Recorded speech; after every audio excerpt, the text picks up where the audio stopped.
Cette semaine, dans le balado, on veut dominer le marché mondial du cellulaire. On se retrouve en vacances sans maman et on tombe en amour à la frontière mexicaine-américaine. Bienvenue à mon ciné balado. Vous êtes en compagnie de Patrick Marleau et Jean-François Breton. Salut, Jeff. Allô.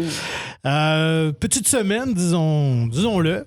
Il n'y a pas de gros films américains. Non, les gros films canadiens. Mais... Oui, gros films canadiens, effectivement.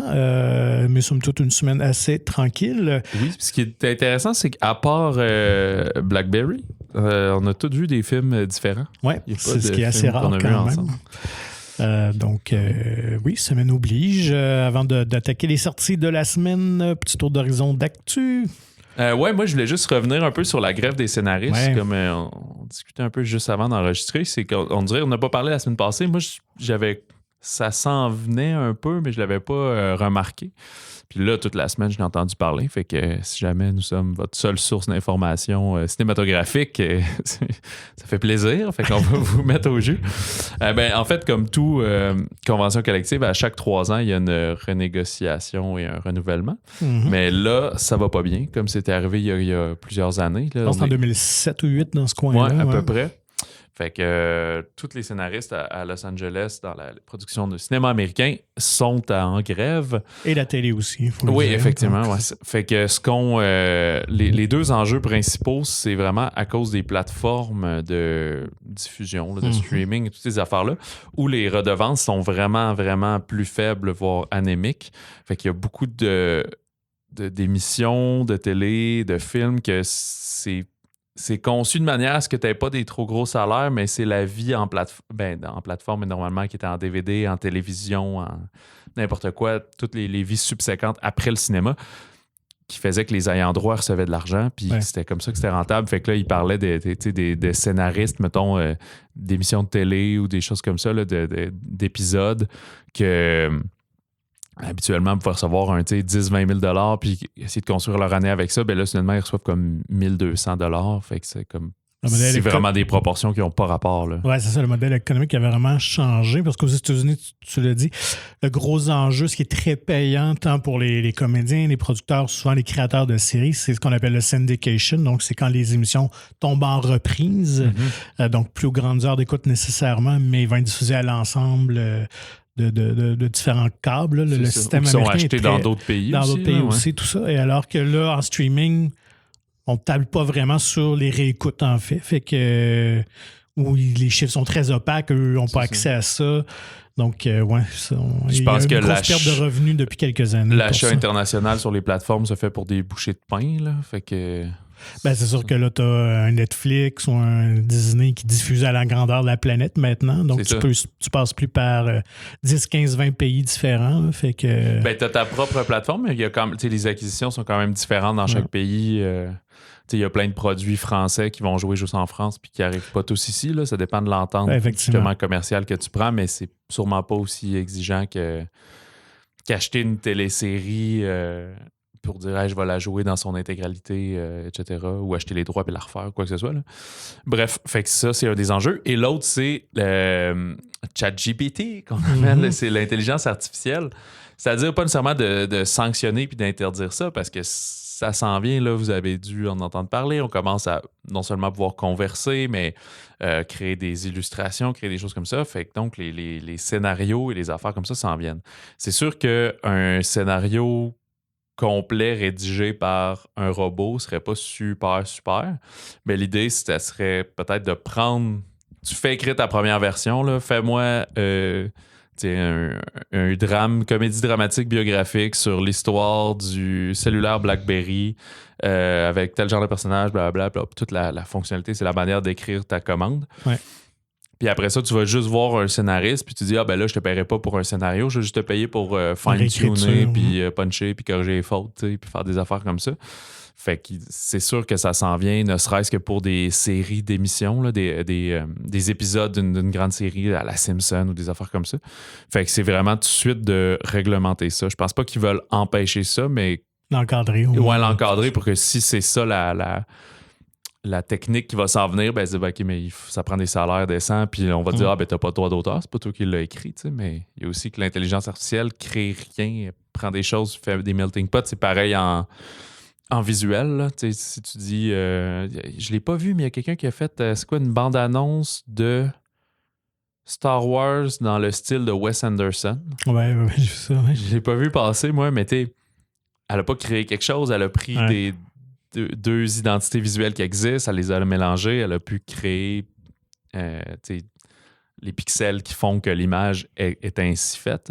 Mais à un moment donné, ça part pas de rien, là, jamais. Au niveau musical, je sais pas, t'avais entendu, ils ont fait un jumelage, un duo entre Drake et The Weeknd. Oui, les gens vrai. pensaient que c'était vrai. Là, fait que ça a généré gros buzz, mais finalement, c'était pas vrai. Fait qu'il faut vraiment encadrer toutes c'est ça, les propriétés intellectuelles et personnelles. Là. À un moment donné, ta voix, c'est à quel point c'est marchandable. Tu sais, Drake, je veux dire, on l'apprécie, ou n'importe quel chanteuse, par les textes, par son image, par des choses comme ça. Tu apprécies sa voix, mais après, tu dis, ben oui, j'ai juste à prendre sa voix puis je peux lui faire n'importe quoi. En tout cas, et là, ça a un gros impact, tout ça, parce qu'évidemment, les scénaristes ne peuvent pas travailler sur les productions qui sont en cours. Donc, beaucoup de séries télé, de films sont en pause. Donc, plus cette grève va être longue, plus ça va avoir un impact sur les sorties de 2024. Là. Ah ouais, puis effectivement, 2024 à peu près. Puis je pense qu'il y a une clause que si les productions sont en cours, si genre les tournages sont débutés, là, ils ont le droit, ils sont obligés de continuer à travailler dessus, mais tout ce qui était pas encore en tournage, là, ils peuvent pas. Puis ça a ramené beaucoup d'histoires de... Justement, on disait c'était après 2007-2008, le fameux... James Bond, Quantum of Solace, là, ça a ramené beaucoup d'histoires de ça parce que c'est un film qui était en cours d'écriture. L'écriture était un peu finie, mais il allait en production. Puis pour pas que ça retarde de plusieurs années, ils ont rushé en disant non, on commence le tournage là. Donc, comme le tournage commence, on peut continuer à le travailler. Mais il y avait comme pas de scénariste. Daniel Craig a dit qu'il a écrit des scènes lui-même. Fait que le film peut bien être comme une demi-heure plus court que les autres, puis vraiment plus faible. Là. C'est comme on l'a fait un peu à voler. La force de tout ça, c'est qu'ils sont arrivés à un moment où peut-être qu'il y avait moins d'autres films parce qu'il y en a plein qui ont été retardés ou des choses comme ça, mais en tout cas, c'est peut-être pas la bonne stratégie de juste foncer dans le mur rapidement. Là. Donc, conflit à suivre, effectivement. On va voir quel en sera le résultat. C'est sûr que ça va être une entente, mais est-ce qu'on va connaître toutes les clauses? Je sais pas à quel point ça va être public, là.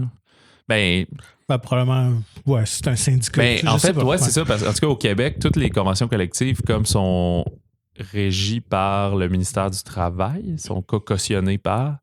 Là, je ne vais pas dire d'Henri, ça fait très longtemps, c'est mes études en relations industrielles. Mais tout est public. Tu peux consulter n'importe quelle convention collective de n'importe quelle compagnie. Mais, fait que je sais pas si c'est pareil aux États-Unis, sûrement. Moi, j'imagine. Ça ressemblait un peu. Si tu es membre de l'Union, tu veux avoir accès à toute cette information. Ouais, mais elle pourrait être disponible juste à l'interne un peu. Là, c'est sûr qu'elle va être coulée en quelque part. Par un ministère du Travail, quoi que ce soit. Ouais, effectivement. Et en fait, il y a plein de monde qui doivent être peut-être membres de la guilde, mais qui écrivent plus tant que ça ou quoi que ce soit. Fait que, ils vont aller revendre ça à TMZ. Moi, on avait parlé la semaine dernière, peut-être 2 semaines, de ce Beetlejuice 2 qui était qui était presque confirmé, mais très fort dans le moulin à rumeurs. Là, on a même une date de sortie qui a été annoncée cette semaine, donc ce sera le 6 octobre 2024. Alors, on perd pas notre temps, le tournage doit commencer. C'est exactement si là, tout est ça à glace, je pense. Si le scénario, je sais pas, si le scénario a été approuvé, complété. En fait, ce que j'ai appris, on peut revenir un peu sur la grève, justement, c'est parce que même en tournage, ça prend des scénaristes. Ouais, souvent. Parce que dès qu'il y a un peu d'impro, qu'il y a quelque chose, t'as comme vraiment des scénaristes qui sont en train de réécrire et d'adapter, puis à chaque fois qu'il y a des changements. Tu veux pas arriver avec une page blanche et dire OK, qu'est-ce qu'on fait? Mais fait que si ces personnes-là sont en grève, c'est pour ça qu'aucun tournage peut débuter. Genre. C'est ça. Donc, en tout cas, on verra si ça bouge, mais le studio a au moins réservé cette date-là. Il en a confirmé, donc, en plus de Keaton, que ça avait été déjà confirmé. Winona Ryder reviendra. Également Catherine O'Hara, qui jouait l'espèce d'artiste très flyé. Ouais, qui étaient comme des propriétaires de la maison. Ouais, ceux qui avaient racheté la maison de Gina Davis et d'Alec Baldwin. Ouais, là, le monsieur, lui, il doit pas être là. Ouais, on sait que... J'oublie son nom, mais... Jeffrey Jones, qui a eu plusieurs démêlés avec la justice. Et puis, donc, Jenna Ortega a été confirmée aussi. Alors, elle jouera la fille de Winona Ryder, donc la fille de Lydia Dietz. Et on a aussi annoncé que Monica Bellucci jouerait la femme de Beetlejuice. Ah ouais, OK. Alors, on va explorer peut-être le passé du personnage.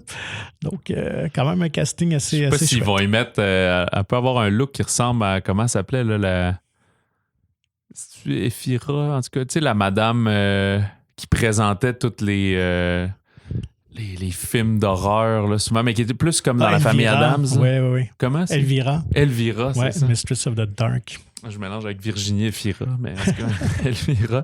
Je sais pas si... Ben, en même temps, s'ils veulent pas trop ressembler à famille Addams, ils vont peut-être pas aller là-dessus, mais tu sais, Monica Bellucci avec des longs cheveux noirs et tout, ça pourrait le faire. Elle a le casting macabre, c'est certain. Mais oui, ça va être de voir quel côté on va aller avec ce personnage-là. Alors, Tim Burton revient également à la réalisation. Plus près de chez nous, on avait annoncé ça, c'était ça la semaine dernière, le projet du film de Gilles Villeneuve. Oui. Ben là, on a annoncé finalement qui incarnera notre pilote, Rémi Goulet. Qu'on a pu voir, entre autres, au cinéma dans Junior Majeur, à la télé à l'Académie. Donc, je pense qu'une bonne bouille. Il ressemble aussi quand même pas si mal. Là. Fait que je sais pas à quoi il ressemble à Gilles Villeneuve. Tu iras googler ça. Mais c'est ça, j'en discutais avec d'autres collègues, puis je me demandais quel genre de biofilm ça donnerait.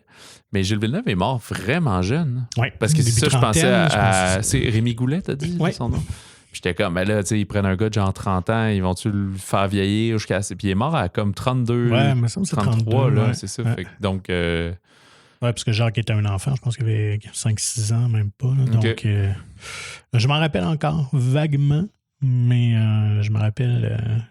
Lorsqu'on avait annoncé sa mort et mon père, je me rappelle, qui était assez troublé par ça. Tu sais, il ne regardait pas du tout nécessairement la Formule 1, là, mais je pense que c'était plus le symbole, puis cette manière tragique qu'il est décédé. Donc, on va suivre évidemment son ascension de pilote de course ici jusqu'à Ferrari. Et c'est Rosalie Bonenfant qui va jouer sa conjointe Joanne Villeneuve. Ça, c'est un tournage qui débute, hein, justement. Oui, je pensais que c'était à l'automne que j'ai cru lire. Fait qu'aussi, probablement, été 2024, peut-être, ou novembre. Là, genre. Ouais, je sais pas si des biopics, c'est pas mal ça, là. Ouais, ben, c'est le gros film québécois, fait que ça va être soit l'été ou Noël. Ouais. Ça va être une de ces deux plages-là, mais honnêtement, je pense que ça devrait... très, très bien fonctionner, je pense. Parce que c'est pas un personnage non plus qu'on a utilisé. Même à la télé, j'ai pas de souvenir qu'il y a eu de série, de mémoire. Donc, le terrain est quand même vierge. Puis, ouais, il y a pas je pense que s'il y avait des séries, on l'aurait su parce que ça doit coûter assez cher là, en mettant des courses de voitures et tout. Là. Tout à fait. Puis, l'autre affaire, c'est... sur Guy Lafleur aussi. Ben là, le tournage, on est plus en écriture ici. C'est Luc Picard, si je me souviens bien, qui a écrit ça. Fait que ça va être aussi dans les grosses œuvres là, de c'est vrai que Lafleur, peut-être plus dans 2-3 ans. Là, je sais pas. Bonne question. Écoute, peut-être même un peu. Ben, c'est en écriture. Si ça se passe bien, ça peut être l'an prochain. Tout de suite, il annonce le tournage. Ça pourrait être Noël 24 ou sinon en 2025. Mais en tout cas... deux figures mythiques de notre culture qui seront portées à l'écran. Ben oui, tout à fait. Moi, ça fait le tour des nouvelles. Ouais, ben on peut aller vers les bandes annonces québécoises, justement. Fraîche d'aujourd'hui. Testament de Denis Arcand, son prochain film apparaît le 4 octobre, avec, encore une fois, Rémi Girard dans le rôle principal et une incroyable brochette de comédiens et comédiennes, là, je pense qu'on en avait parlé, dont Marie-Mé, qui va être dans son premier rôle, disons, visible au cinéma, parce qu'elle avait fait du voice acting dans les trolls, entre autres. La Schtroumpfette, ça se peut-tu Elle a fait, la Schtroumpfette, puis aussi les Ugly Dolls, puis des choses comme ça. Là, fait un peu de post-synchro.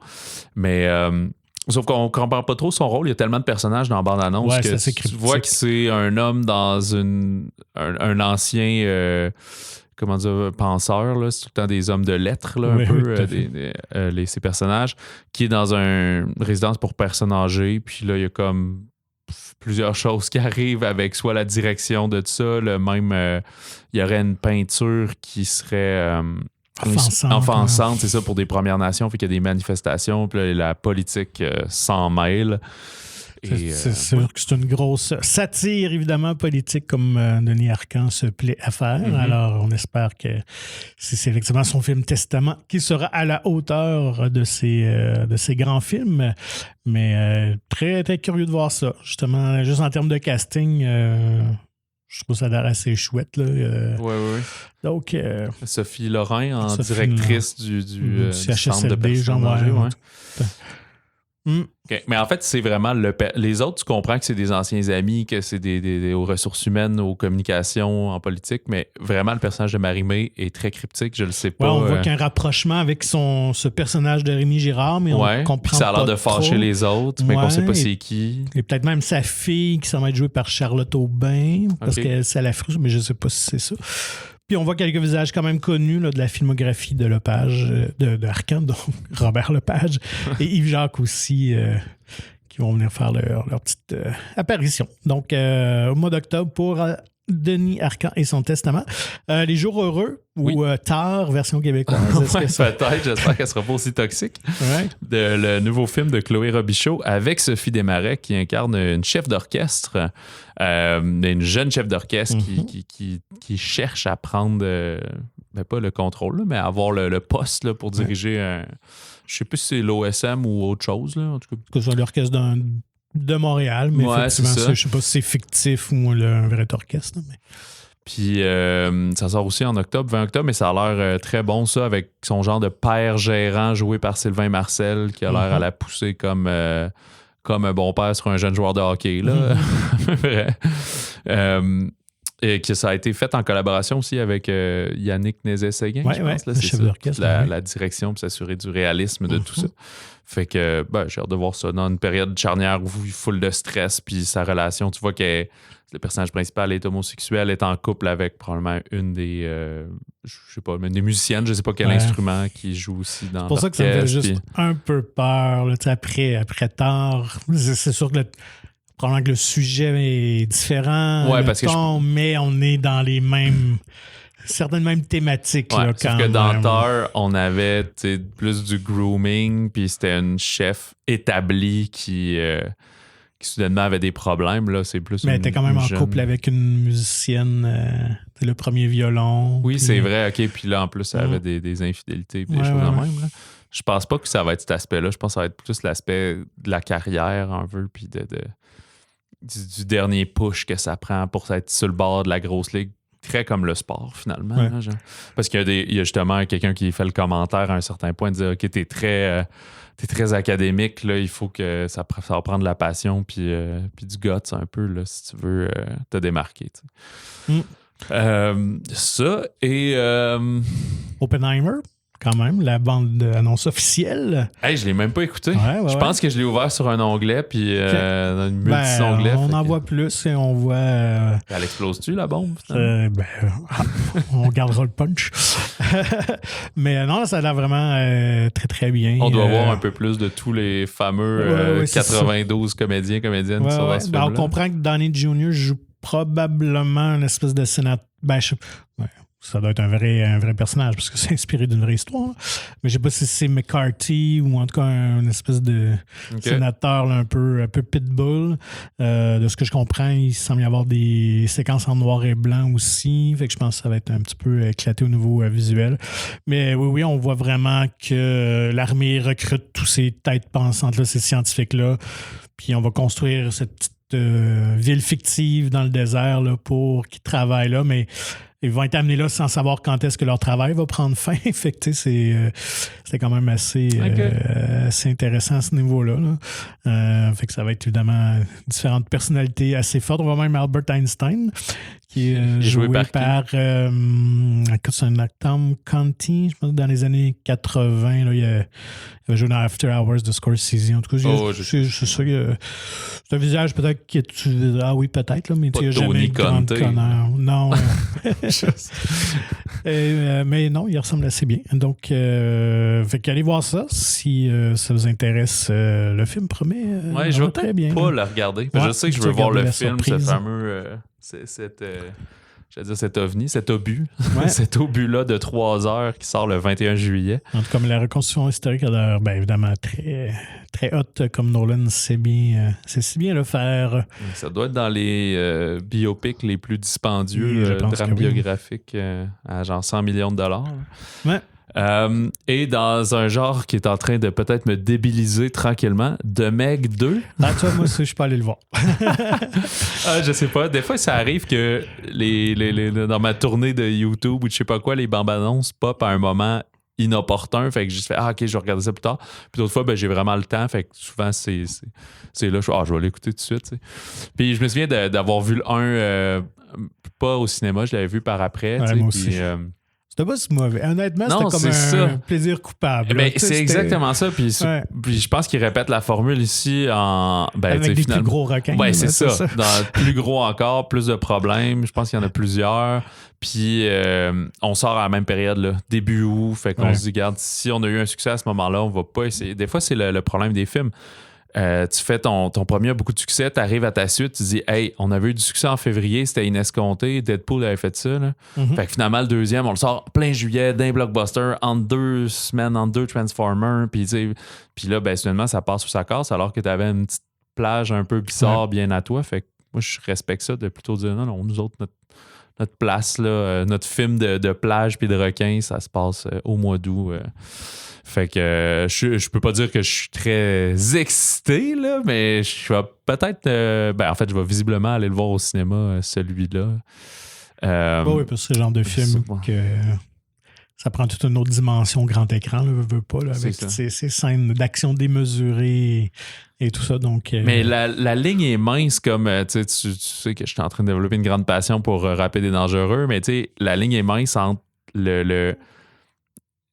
le stupide, pas le fun, puis le juste le stupide, le fun. Ouais, exactement, c'est ça. Faut pas bouder son plaisir dans ces affaires-là, mais ça veut pas dire qu'ils sont tous bons puis tout le fun. Là. Mais tu sais, il y avait eu un gros succès d'argent, c'est pour ça qu'ils ont fait le deuxième.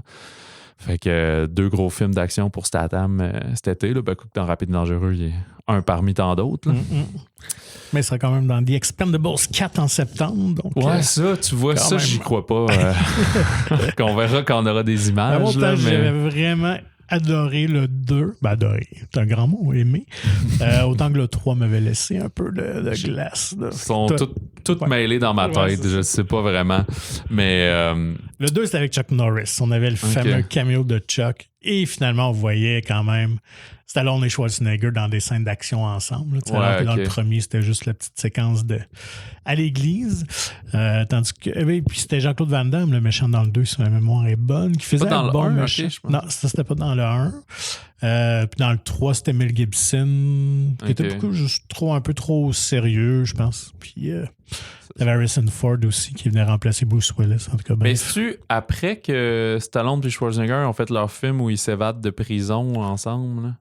C'est après les Expendables? Ou... je pense que le 1 était avant, puis ils ont fait l'autre après le truc de prison. Entre le 1 et le 2. Puis ces affaires-là, il y en a comme 2, 3, 4. Mais je pense que Schwarzenegger n'est plus là. Puis à un moment donné, c'est même... Dans les trucs de prison? Ouais.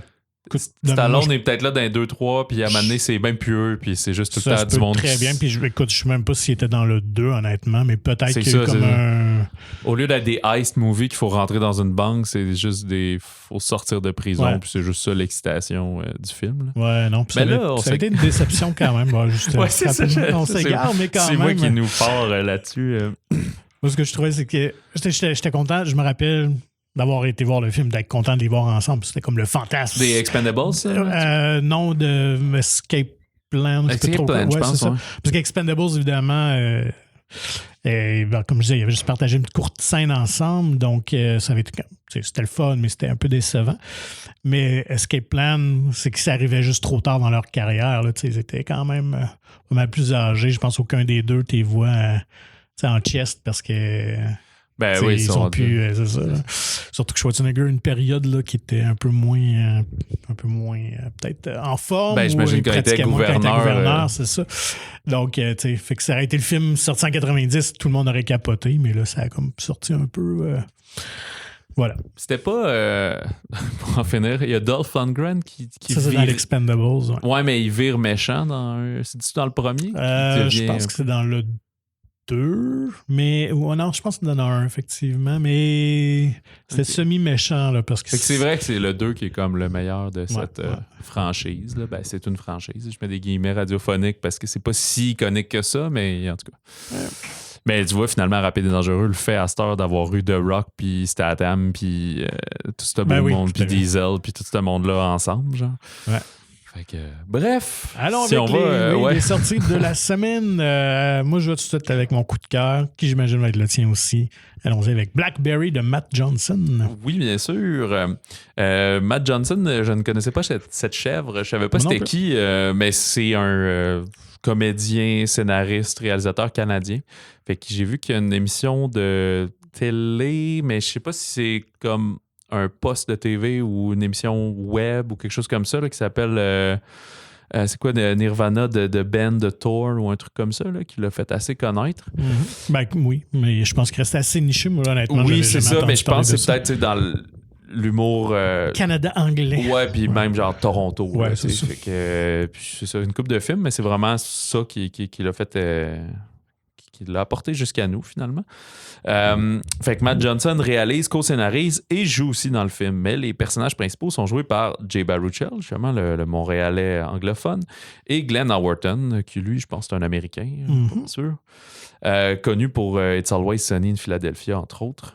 C'est le rise and fall, donc le succès et la chute du fameux cellulaire téléphone intelligent BlackBerry, qui est une invention canadienne qui avait débuté dans les années 80. Le film il est comme en 3 périodes, on voit à peu près 3 changements de date. Dans les fin 90, 94, 96 de mémoire à peu près. 96, ouais. À Waterloo, en Ontario, que c'est Mike Lazaridis, joué par Baruchel, et Douglas Friggin, joué par Johnson, qui sont 2 génies de l'informatique qui ont en main un espèce de savoir-faire technologique qui leur permettrait de combiner les téléphones cellulaires, qui commençaient quand même à cette époque-là, même si c'était pas si populaire pour le public, là, mais ça existait déjà. Pour les gens riches et célèbres. Ça, c'était aussi l'époque où il y avait encore des téléphones dans les autos aussi. Oui, je me souviens du père de mon ami qui avait ça.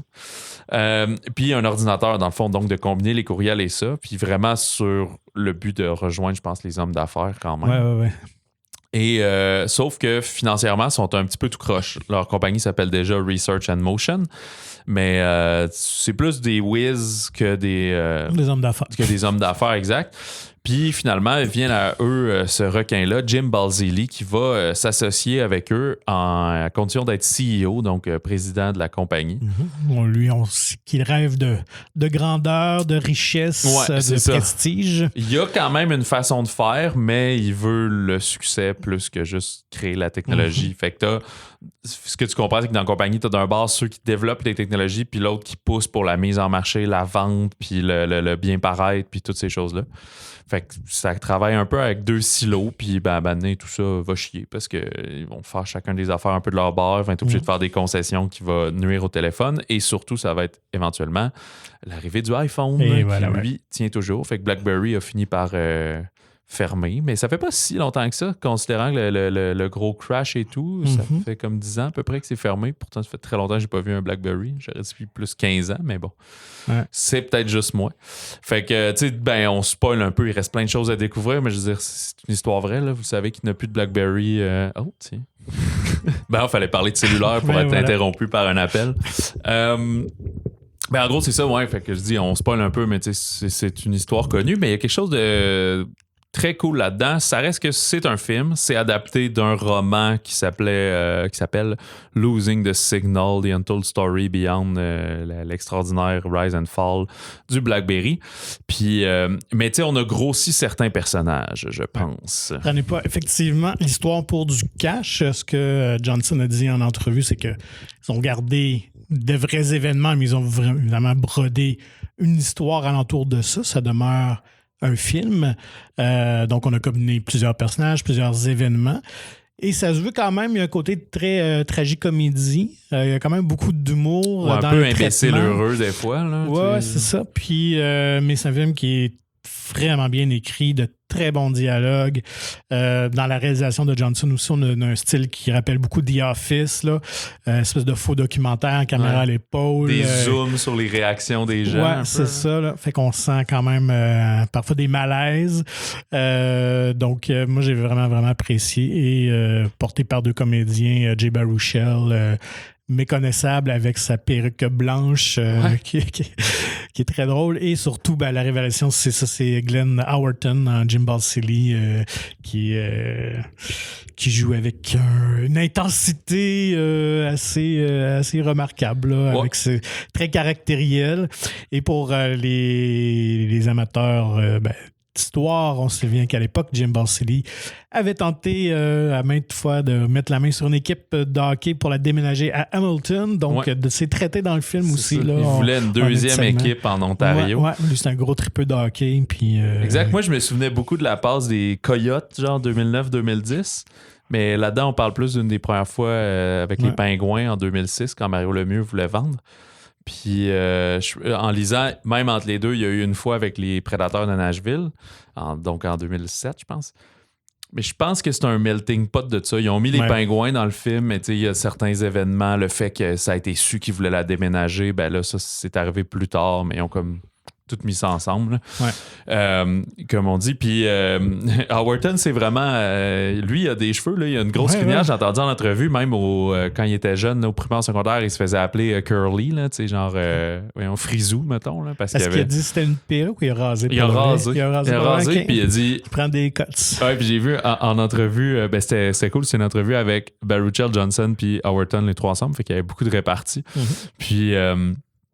il comptait, Johnson, qu'il est arrivé dans la caravane, dans le trailer de Howerton, puis il était comme... Il était genre fasciné devant le miroir, puis Howerton se trouvait plus beau comme ça. Dans le fond, il y a comme une couronne, fait comme rasé sur le top avec les cheveux un peu plus courts autour. Puis il était comme, ah non, j'aimais ça, là, ça me libérait de moi d'avoir mes cheveux frisés, de m'être fait toujours écœurer, puis des affaires comme ça. C'est drôle. C'est vraiment drôle parce que là, en tournée, en entrevue, il y a tout. Le film a été tourné il y a peut-être 2 ans. Là, fait que, il a tout regagné tout son pouvoir capillaire. Fait que c'est quand même drôle. Il est un peu méconnaissable en ce sens-là. C'est une transformation physique très intéressante. Oui, vraiment. Puis tu vois quand même qu'il est rasé parce que il y a beaucoup de cheveux. Il y a pas de cheveux puis beaucoup de cheveux autour, alors que d'habitude, une calvitie, tu vas avoir un certain dégradé. Je pense quand même qu'ils l'ont fait. Là. C'est pas... Ils ont essayé de faire de quoi, mais ça paraît mieux que l'inverse. Des fois, quelqu'un qui n'a pas de cheveux, que tu rajoutes une perruque, puis là, tu le sais que c'est...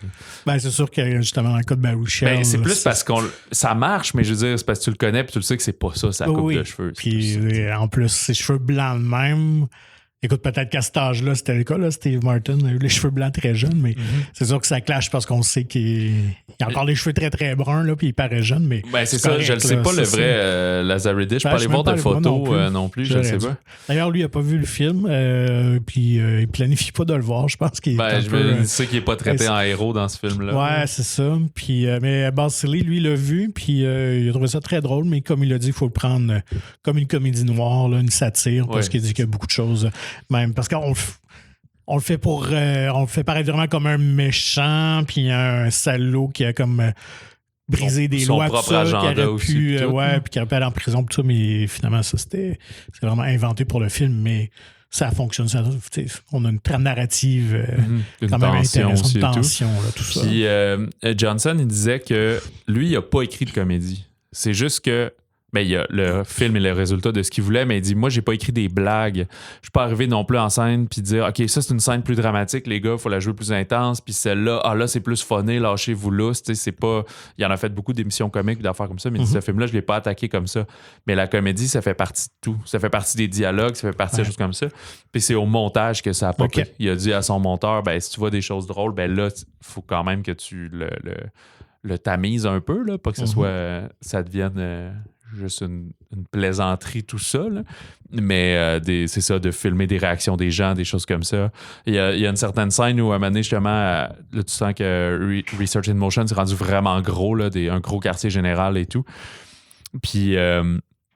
il dit toujours, hey, les gars, vous devez faire blablabla, les gars. Puis là, ça filme juste une fille, là, très The Office, là, de voir juste une fille qui est comme, il arrête pas de dire les gars, puis tout. Puis c'est quand ils ont lu le livre aussi, là, ils disent c'était vraiment ça, c'est que c'était pas toxique. Ben, c'était toxique pour d'autres raisons, mais il n'y avait pas de filles. Puis quand les filles rentraient, ils disaient c'est normal un environnement de gars. C'était comme, c'est ça, fin 90, des filles un peu plus. Tu sens que c'est des geeks, c'est des nerds, mais c'est des programmeurs, des choses comme ça. Ben, ils n'avaient pas vraiment à ce moment-là. Genre. Ouais, et qui sont pas toujours fait qu'elles se sentaient assez, dans les relations. Là, exactement, alien là-dedans, là, d'être comme, OK, je suis juste avec des bros qui puent du tour de bras. Là. C'était le cliché quand même là un petit peu, mais pas, c'est pas Spaceballs, là, c'est pas une parodie, ce film-là. Non. Mais non, c'est vraiment frais. Puis je vois les critiques qui commencent à sortir partout, puis sont quand même excellentes, vraiment. C'est ça, comme on s'en cache pas qu'il y a quelques libertés, mais ça construit une histoire très le fun à suivre, absolument. Une histoire canadienne en plus. C'est quand même incroyable ce qu'ils ont réussi à accomplir quand même, occuper cette place-là dans le marché international pour une petite gang de gars qui venaient de Waterloo en Ontario. Là. C'est assez remarquable. Là. Qui fait un petit saut dans le temps. Là, il nous représente des éléments de ces années-là, justement, des années 90, 2000, début 2000. Puis on va jusqu'en 2007-2008, je pense, dans le film. Puis je pense au Palm Pilot. Là. Quand ça arrive, t'es comme ça a existé, cette affaire-là. Puis c'est qui? C'est Cary Elwes? Ouais, Cary Elwes, oui. Je sais plus comment on le prononce, Elwes, qui incarne ce gars-là qui est justement très requin. Là. Il y a le côté des finances de t'es en bourse, moi je suis plus gros que toi, je peux aller te faire une prise hostile, je vais aller acheter toutes tes actions, puis je vais pouvoir décider. Puis fait qu'il y a ces côtés-là intéressants. Puis Johnson disait souvent en entrevue récemment comme moi, là, comment ça s'est programmé, le téléphone, puis comment ça fonctionne, puis la passe-passe qu'ils ont trouvé, parce que ce brio-là, en fait, là, c'est pas juste physiquement ce qu'ils ont fait, mais comment ils ont fait pour utiliser ces réseaux cellulaires-là et joindre les courriels puis le téléphone et tout. J'ai aucune idée comment ça marche. J'ai pas essayé de l'apprendre, j'ai pas appris. Le film démontre pas cette avancée technologique-là. On parle juste de la compagnie puis des choix entrepreneuriales qui ont été faits, si on veut. Fait que du respect pour eux, parce qu'ils faisaient des présentations dans des universités et des choses comme ça. Là, vous êtes plein de scientifiques. Moi, je connais rien. Là. Moi, je suis un cinéaste. Là. Okay. Donc, Blackberry, absolument à voir. Honnêtement, un des très bons films de l'année jusqu'à présent. Très solide, intelligent. Alors, allez voir ça si vous aimez ce genre de film-là. Qui fait bien paraître les films canadiens, comme on a dit, qui des fois sont souvent un petit peu boboches, mais tout c'est pas le cas ici. Fait que là, on peut aller où tu veux. Vas-y avec... moi, j'irai avec Carmen. Vas-y avec Carmen. Carmen, qui est le premier film de Benjamin Millepied, qui, lui, est un célèbre danseur et chorégraphe français, qui est un des premières étoiles... à l'Opéra de New York, au New York City Ballet, c'est ça, puis qui a été le danseur vedette aussi à l'Opéra de Paris. Fait que c'est vraiment une grande tête de la danse. Fait que c'est son premier film, c'est l'Opéra de Carmen, mais c'est pas l'Opéra de Carmen, dans le fond. Fait que c'est juste une très libre adaptation de, pas nécessairement l'Opéra de Georges Bizet, mais même si on retourne à la nouvelle de Prosper Mérimée qui a inspiré... l'opéra de Georges Bizet. Fait que toutes les musiques, là, l'oiseau est L'amour est un oiseau rebelle qu'on ne peut emprisonner, quelque chose comme ça, ou capturer, là, blablabla. C'est pas là. Il a juste gardé, je pense, un petit truc de cœur qui revient dans une musique. Mais reste que visuellement, c'est capoté et au niveau du son, c'est capoté. Mais c'est quoi l'histoire? Je peux quand même vous le dire rapidement. C'est que il y a une jeune Mexicaine, on est vraiment ailleurs, on n'est plus à Séville, en Espagne. Il y a une Mexicaine qui est... sa mère vient d'être assassinée par des criminels et craignant pour sa vie, va décider de traverser la frontière mexicaine-américaine. C'est contemporain, ça pourrait se passer aujourd'hui, justement, avec l'abolition de la loi 42 et toutes ces choses-là. Et de l'autre côté, du côté américain, il y a Aiden, qui est un ancien Marine qui est encore dans des syndromes post-traumatiques et qui a à peu près la seule job possible dans son bled perdu, c'est qu'il surveille la frontière comme un peu de milice. Là, fait qu'il aide les professionnels, puis s'il voit de quoi il rapporte. Puis là, ils vont voir ces quelques Mexicains-là essayer de traverser, puis là, il va arriver quelques conflits et pris d'une espèce d'empathie ou d'un genre de pitié pour Carmen, va décider de s'enfuir avec elle. Et là, à partir de là, les deux vont être recherchés, vont se sauver jusqu'à Los Angeles, puis elle va essayer de retrouver sa tante ou l'ami de sa mère pour pouvoir s'abriter, puis lui va tranquillement grandir de plus en plus son PTSD au travers de tout ça.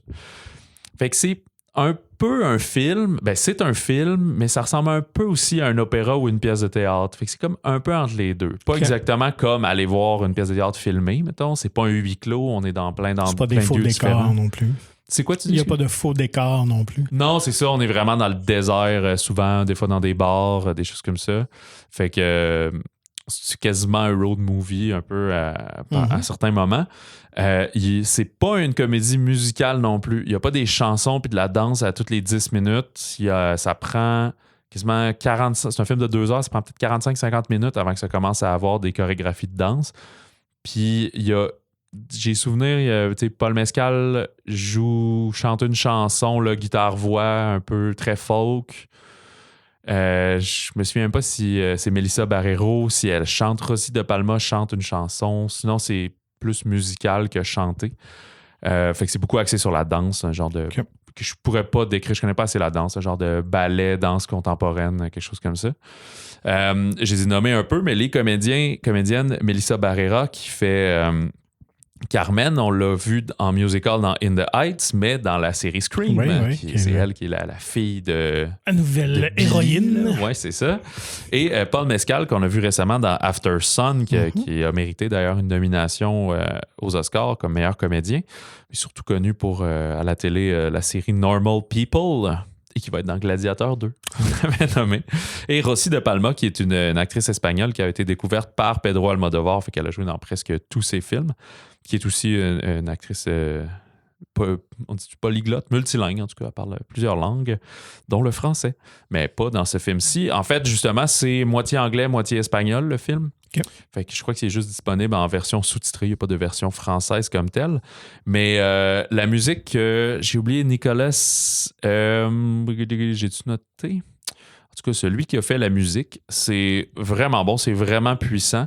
C'est Nicolas Britell, pardon. Nicholas Britell, parce que c'est un Américain. Il avait eu, entre autres, des nominations aux Oscars pour la musique de Moonlight, de If Beale Street Could Talk et de Don't Look Up plus récemment. Il a fait beaucoup de musique pour Adam McKay, pour ses films en général. Fait que je trouve aussi que c'était vraiment un film de cinéma. Malheureusement, moi, je l'ai vu en lien de visionnement, mais c'est tellement puissant comme tout ce qu'il y a là-dedans. Au niveau de l'histoire, c'est ça. C'est un petit peu plus... simpliste. Attendez, il y a des dialogues qui sont très, justement, écrits, là, qui font pas très conversation réelle. Mais je pense que c'est voulu dans cette approche-là. C'est ça. C'est vraiment, moi, je trouve une fusion entre le cinéma et l'opéra. C'est comme entre les deux, mais disons, et le théâtre. Parce que, comme je dis, il n'y a pas tant de grands chants, il n'y a pas de ténors, puis de castafiores, puis qui viennent chanter. Il n'y a pas ça dans les comédiens. T'sais. Fait que... mais c'est un grand drame romantique, tout ça, autour de Carmen. Parce qu'à l'origine, j'ai lu, puis c'était un...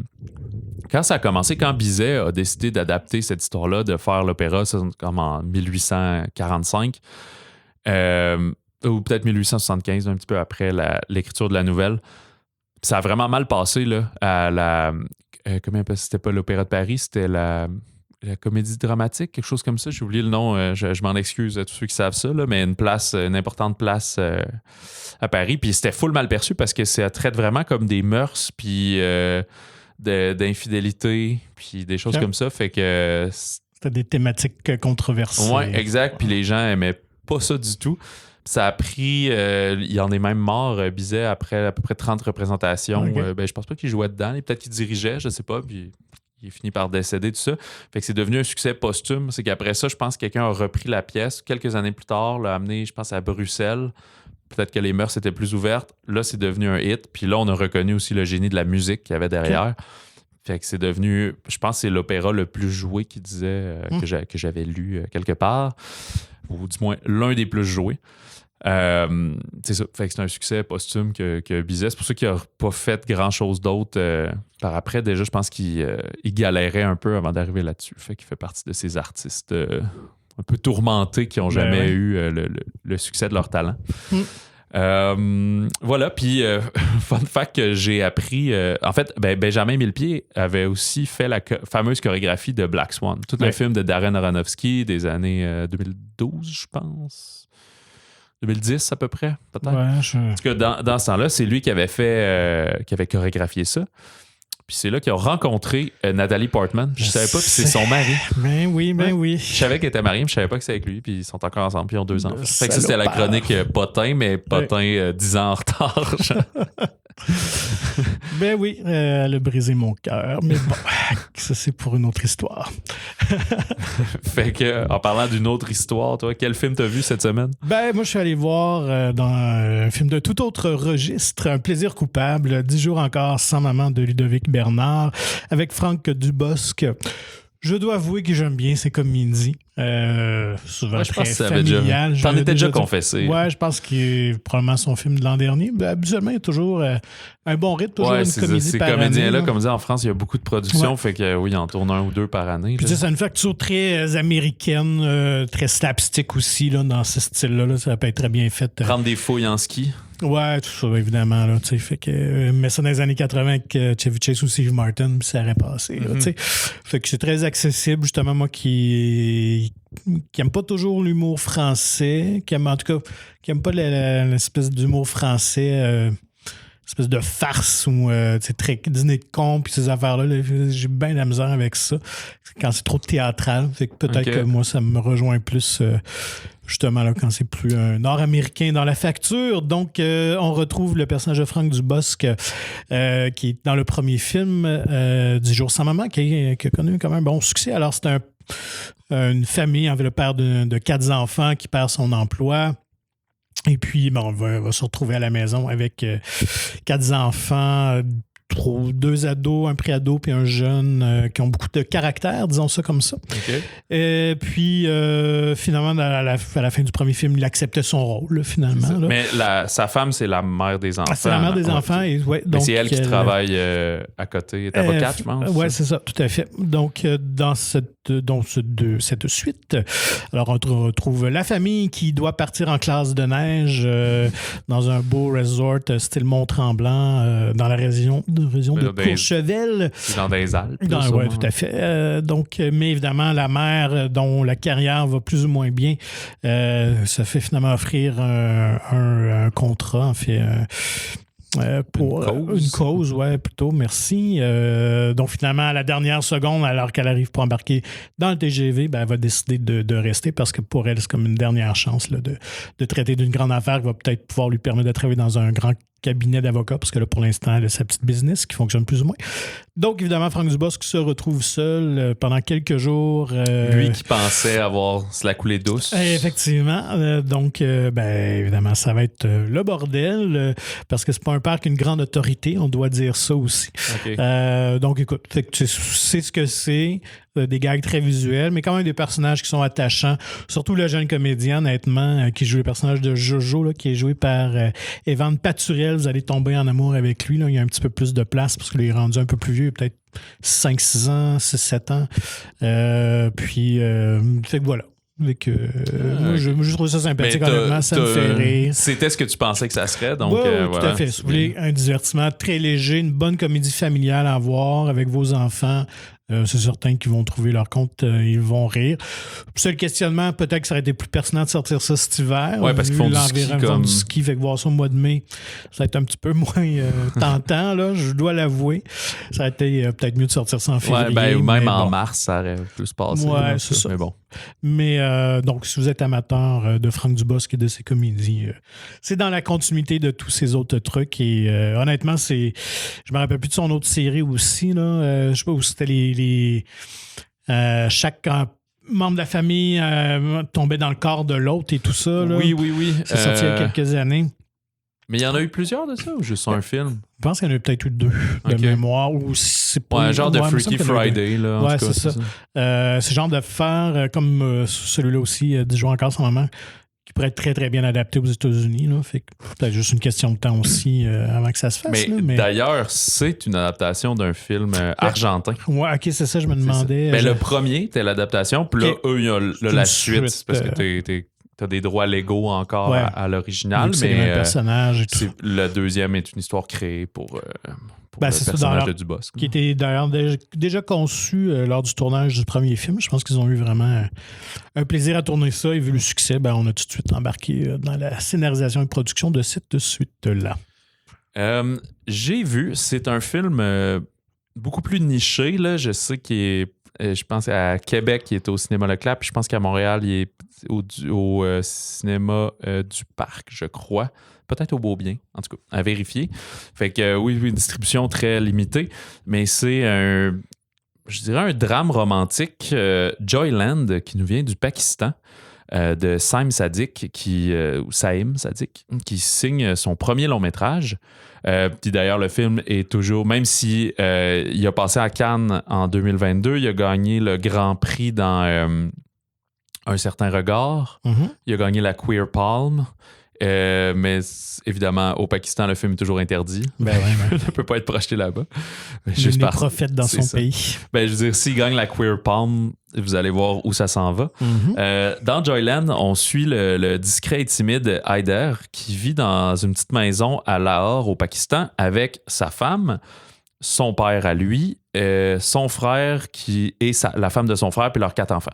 Donc, 2 frères, leur père, chacun leur femme, puis il y en a un qui a 4 enfants. L'autre, Haider, il a 0 enfant. Fait que il n'y a pas de travail depuis très longtemps. Fait qu'il s'occupe comme un peu des enfants. Il aide sa belle-sœur, dans le fond, avec les enfants, avec son père qui a un septuagénaire en chaise roulante. Fait qu'il fait un homme à la maison, finalement. Puis sa femme, elle travaille dans un salon de coiffure et maquillage. Puis elle aime vraiment ça et elle s'émancipe là-dedans. Sauf que le but, c'est quand même que lui trouve une job et il finit par trouver un emploi dans un cabaret de style un peu Bollywood. Fait qu'avec des... Parce que les mœurs sont différents, là. Fait que c'est pas de la danse nue, c'est pas des danseuses, mais c'est des danseuses un peu sexy, mais en paillettes, qui font des shows, puis c'est majoritairement des hommes qui viennent les voir. Puis lui, l'emploi qu'il trouve, c'est comme danseur. C'est-à-dire qu'il va être il va faire partie de la troupe de cette personne-là. Fait que pour mettre en valeur, il y a des danseurs qui font des chorégraphies derrière pendant qu'elle aussi danse, mais il n'y a pas de poteau, il n'y a pas d'affaires comme ça. Ce qui est quand même... bon goût. Oui, c'est ça. C'est avec les mœurs, voilà. Ça fait que c'est quand même mal vu un peu de travailler là-bas. Là. Fait qu'il dit qu'il est plus gérant de salle que vraiment danseur.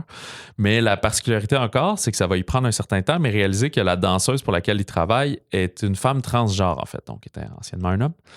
Fait que ça, c'est quand même... Ça passe pas tant bien socialement puis au point de vue du public. Et le gros enjeu, c'est que puisqu'il vient de se trouver un travail, ben là, ils ont quand même besoin d'aide à la maison. Donc, c'est sa femme qu'on va dire, ben naturellement, toi, on te retire du travail puis tu viens aider. Elle qui s'est émancipée à travailler puis qui, on sent pas qu'ils veulent des enfants, se retrouve dans cette vie-là. Fait que plus lui va sentir une attirance vers la danseuse, la Biba, comme une certaine affection pour elle, découvrir ce monde-là, cet univers-là, et plus sa femme, elle, va se sentir prisonnière dans le quotidien, ces choses-là, dans une vie que c'est pas ce qu'elle rêve de vivre. Fait que tout ça est dans une espèce de climat où tu vois qu'il y a une certaine jeunesse, c'est des personnages qui ont peut-être, je sais pas, 28, 30 ans, là, 27 ans, là, qui tendent à vouloir changer, mais c'est pas comme une manifestation de tout le monde veut changer. Il y a des gens qui sont très à l'aise dans ces façons de faire-là. Et la manière de filmer, on sent qu'il y a de l'empathie pour tous les personnages. Comme tous les points de vue sont bienvenus. Il n'y a pas de grands méchants dans cette histoire-là. On ne porte pas de jugement sur les personnages. Et chose très singulière, j'avais vu ici, la distribution vient d'un distributeur aux États-Unis qui ont fait faire une bande-annonce qui a un ton assez dramatique quand même. Puis en France, ça a l'air beaucoup axé sur la danse, très comédie romantique un peu et tout. Fait que j'étais là, je savais pas ça serait quoi le ton réel des deux. C'est sûr que la bande-annonce joyeuse est plus vendeuse un peu, mais le ton réel est plus dans le dramatique. La danse, c'est pas un film de danse. Oui, il faut qu'il apprenne à danser parce qu'il est poche et tout, mais c'est pas... pas Magic Mike. Non, vraiment pas. Ou un peu comme Fragile, tu sais, il apprenait à danser, mais...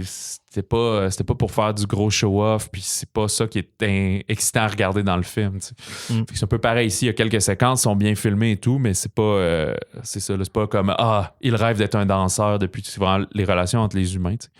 Fait que c'est ça qui est drôle, c'est que toute cette relation-là aussi avec le changement de sexe, le rôle que la société nous impose, avoir des enfants ou pas, désirer en avoir ou pas, tu sais. Autant on dirait, c'est les mœurs du Pakistan, une chance qu'ils ont ces films-là pour aider à avancer, mais ça s'applique encore ici. Là, on pense qu'on est au devant, mais pas tant que ça, là, je pense. Là, c'est juste que peut-être la religion, surtout au Québec, a une moins grande portée, mais juste aux États-Unis et tout, on le voit là, avec le recul sur l'avortement, sur plein de choses, sur plein de droits des femmes. Fait que c'est un récit d'émancipation où les personnages... cherche à s'accomplir peut-être au-delà de ce que la société leur impose. C'est pas comme un coming of age, là. Je vous parlerai pas de la résolution du film, je vais vous laisser le découvrir pour ceux qui s'intéressent. Mais c'est quand même un de mes coups de cœur de la semaine aussi. Moins feel good que Blackberry, là. Mais toutes ces tensions dramatiques au sein de la famille, de trouver un emploi, la relation, toute la femme qui peut rien dire, rien faire aussi, mais c'est pas un film qui est nécessairement fâchant. Là. Des fois, il y en a comme ça. Je sais que ma mère, elle m'en parlait là, quand elle va sur des tabous musulmans puis des choses comme ça, que ça la met hors d'elle d'être brimée comme ça. C'est pas l'effet que j'ai ressenti, c'est pas le sentiment, pardon, que j'ai ressenti. Mais... fait que je recommande Joyland. Sinon, il y a 2 autres sorties qu'on n'a pas vues, tel que promis, que ça ne nous tentait pas. Book Club 2 de Next Chapter, donc Club de lecture, le chapitre suivant. Fait qu'avec quand même des pionnières du cinéma, Mary Steenburgen, Jane Fonda, Diane Keaton, Candice Bergen aussi, Andy Garcia. C'est dans le fond un peu la suite du premier où ces 4 amis-là se retrouvaient autour d'un club de lecture puis qui avaient toutes des vies différentes, des célibataires, des veuves, des choses comme ça. Là, cette fois-ci, elles sont tannées de la pandémie. On est comme dans un temps réel. La COVID est derrière nous. Fait que les 4 femmes décident de partir en Italie célébrer l'enterrement de vie de jeune fille de Viviane qui va se marier. Puis il va leur arriver plein de mésaventures et d'aventures loufoques. Honnêtement, je sais pas si elles lisent des livres dans cette suite-là parce que selon la bande-annonce, ça a plus l'air d'être autour des livres. C'est juste l'amitié de ces femmes qui avaient un petit club de lecture. Ce qui est quand même drôle, c'est qu'on dirait qu'Andy Garcia s'est rendu son nouveau casting, là. Sexy monsieur de 60 ans. Ouais, c'est ça, là, parce qu'il était dans Mamma Mia 2, puis dans un autre, me semble que le titre m'échappe. Là, fait que c'est comme reconverti. Écoute, ils vont faire un My Big Fat Greek Wedding 3. Je sais pas s'ils placent... mais il n'est pas grec, mais il pourrait être... En plus, dans le nouveau, ils s'en vont en Grèce. Fait qu'ils pourraient le croiser en Europe. Là, ça serait intéressant. Andy Garcia... partout. Puis l'autre, il y a le film d'aventure fantastique Knights of the Zodiac, Knights dans le sens de chevalier, qui est une adaptation en prise de vue réelle d'une populaire d'une série animée. Manga animé qui a connu un gros succès à une certaine époque, là, je pense à la fin des années 80, début 90. OK, je pense pas que c'était vieux comme ça. Ouais, de mémoire, là, je sais que c'est comme entre Goldorak puis Dragon Ball, là, mais... j'en ai jamais lu. C'est un genre mais je sais qu'en France, c'était vraiment culte. Là. Fait que là, ici, c'est les coprods américains, japonais pour refaire ça. Ça se passe tout en anglais. Sean Bean, Famke Jensen. C'est ça, je pense que c'est... Ça s'adresse aux fans. Bon, ça s'adresse aux fans. Je pense que c'est pour essayer d'en faire une franchise en prise de vue réelle. Ici, au Québec, il n'y a même pas de version française. Là. Fait que ça dit qu'il ne vise pas très large, je pense, avec ce film-là. Et je crois qu'il est juste disponible à Montréal. Et selon, en tout cas, les premières critiques, je ne sais pas s'ils vont se rendre loin dans ce nouveau projet de franchise-là. Voilà. Pour dire ça poliment. Lisez entre les lignes. Mais la semaine prochaine, une franchise qui, elle, se rend loin dans ses volets. J'ai très, très hâte à Fast X, Rapide X, qui est réalisé par le Français Louis Leterrier cette fois-ci. Écoute, j'ai réécouté le 4, le 5, le 6, le 7. Fait que là, peut-être qu'en fin de semaine, il y a 8 puis 9, puis je vais être pas mal à jour. 1, 2, 3, je m'en souviens pas mal plus. Là.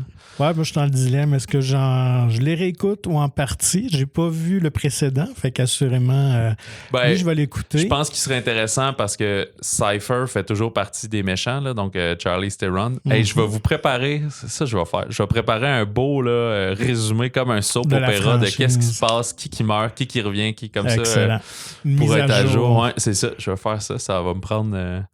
J'ai essayé de l'expliquer à ma blonde, puis j'étais vraiment mêlé moi-même. Elle me dit, ça c'est dans lui, puis là, il revient, puis là, parce que l'ordre des films n'est pas l'ordre chronologique de l'histoire. Ils ont comme joué avec ça à m'amener, puis là, blablabla. Fait que, mais bref, dans le 9, il présente John Cena, qui est le frère de Vin Diesel, de Dom Toretto. OK. Fait que c'est important de le voir. Ben oui, ils ont l'air. Les look alike, comme on dit. Ben, les deux, ils ont des gros biceps, fait que sont pareils. Puis ils n'ont pas de cheveux. Non, Cena, il y a des cheveux. Oui, il y a des cheveux. Il y a beaucoup de chauves dans cette série-là, c'est pour ça. C'est vrai. Et fait que je sais qu'il revient, fait que de voir comment est-ce qu'ils peuvent être ennemis jusqu'à amis, de frères à ennemis à amis à nouveau. Puis il y a d'autres films si jamais c'est pas ça qui vous intéresse, mais comme on dit, on est lancé dans la saison du blockbuster. Il y avait un petit trou cette semaine, mais après ça va s'en suivre La Petite Sirène, puis le Spider-Man Across the Spider-Verse, etc.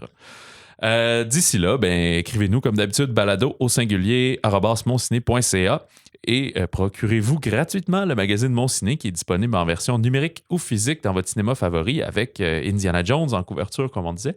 Et il y a une entrevue avec Danny Bernier, dit Babu, qui parle de sa vision des chars, des voitures au cinéma, donc un peu rapide et dangereux, mais ça ne parle pas exclusivement de ça. En fait, c'est toi qui t'étais entretenu avec lui. Oui, tout à fait. Alors, il y a un grand amour pour le classique Days of Thunder. Alors, après aller là-dessus. Ouais, on pourra, dans 2 ans, là, dans 1 an, on le contactera pour écouter Gilles Villeneuve à ce moment-là. Ça pourrait être pas pire. En tout cas, on brainstorm à micro ouvert. Fait que, voilà, qui conclut cet épisode. Ben oui, sur ce bon cinéma, bon popcorn et surtout, n'oubliez pas d'éteindre votre Blackberry lorsque vous serez en salle.